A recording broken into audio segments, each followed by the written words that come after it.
Capítulo 2. Insolência.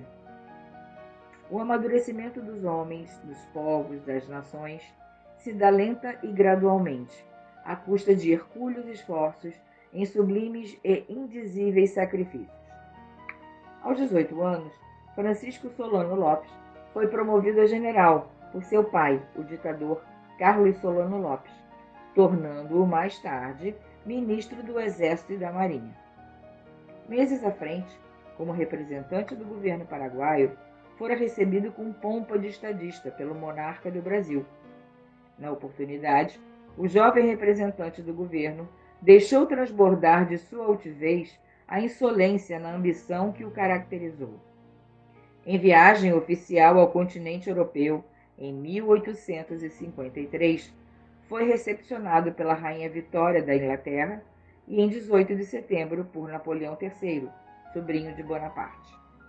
Alguns dias depois, foi distinguido com o manto da Academia, a mais alta honraria militar francesa. Frequentou rodas de imperadores, príncipes e reis. Conheceu na corte francesa a bela irlandesa Madame Elisa Alicia Lynch, por quem se apaixonou e consorciou-se. Excursionou por deslumbrantes recantos da Europa. Visitou parques, jardins, praças, cemitérios, museus, monumentos esculpidos em mármore e em bronze, erguidos em memória de históricos heróis e estadistas brilhantes. Em visita a estátuas de vultos célebres, parava em admirada contemplação. Examinou placas e lápides de estáticas imagens. Distraído ante os mausoléus de seres tesos e gelados, sonhou muito. O coração bateu e disparou em compasso de grandes e insondáveis devaneios. Entregou-se dócil, sem hesitação, ao êxtase inconfessável dos sentimentos obnubilosos que se deixou envolver. Célere voou nas asas gigantes da imaginação invigilante, em busca de glórias, dizendo para si mesmo, num misto de bem-estar e medo: mi querido paraguaio, mi precioso paraguaio, mi grandioso paraguaio. Sentiu o perfume dos louros, os gritos de aclamação, em sonhos de Fausto íntimo a dominá-lo. Ígneo, jovial, portando ainda um coração dúctil, não deixou de sentir também, no silêncio precioso do momento, estranha friagem a percorrer-lhe a coluna vertebral de cima a baixo, provocando-lhe incontido e incontrolável frêmito. Estajou na Prússia, de onde voltou à Assunção a bordo do navio Taquari, encomendado pelo governo paraguaio ao estaleiro inglês. Aprimorou os conhecimentos de tática e estratégia nas academias militares da Europa. Vestiu o exército à semelhança do de Napoleão, por quem passou a nutrir especial admiração. Acalentou inconfessáveis e sombrios sonhos bélicos. Inquieto, lutou contra as nebulosidades ameaçadoras que não conseguia compreender no desejo de antecipar-se. Tornou-se introspectivo, encontrando-se sempre num cismar de profundas e irresistíveis cogitações desafiadoras que não tardariam a se concretizar. Com a morte do pai, o velho caudilho assumiu o cobiçado e esperado poder do governo paraguaio. Obliterou os ideais pacifistas de progresso e consolidação do território. O Congresso tornara-se instrumento da vontade familiar, sem qualquer representatividade popular. Reunia-se esporadicamente.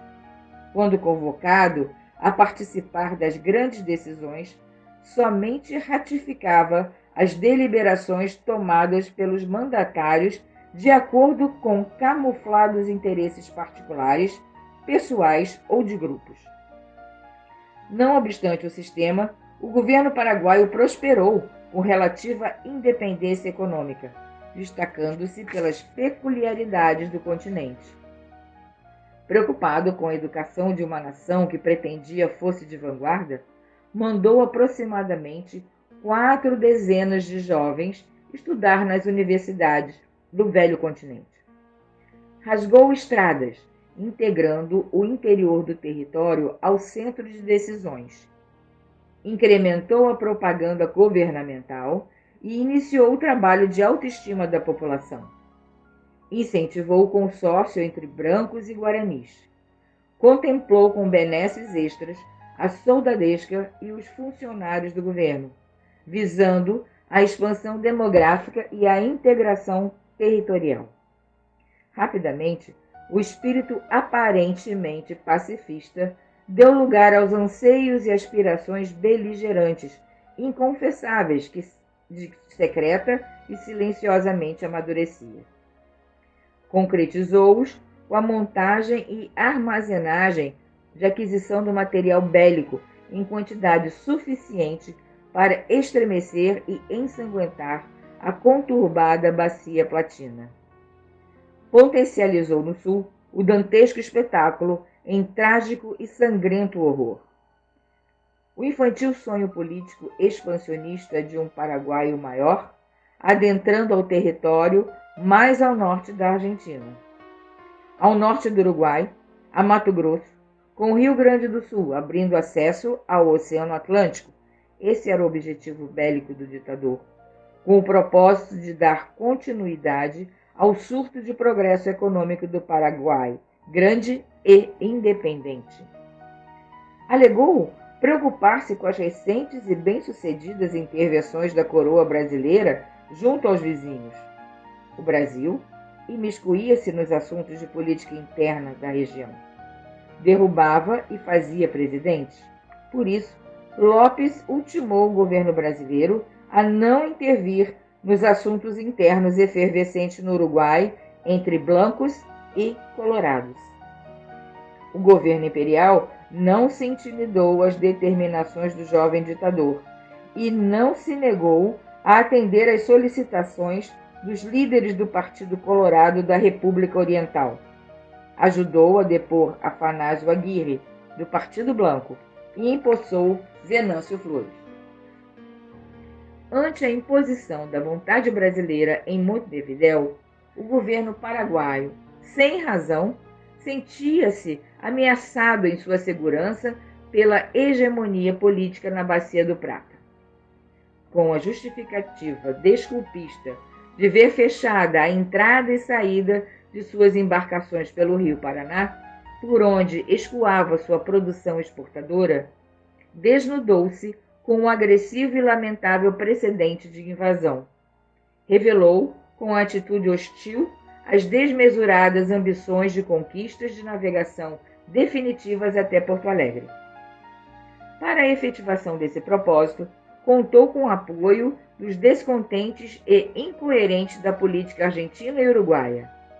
Personalidades possuidoras de espírito caudilhesco, imbuídas de exaltado ânimo despótico, em constante provocação aos pacíficos vizinhos brasileiros.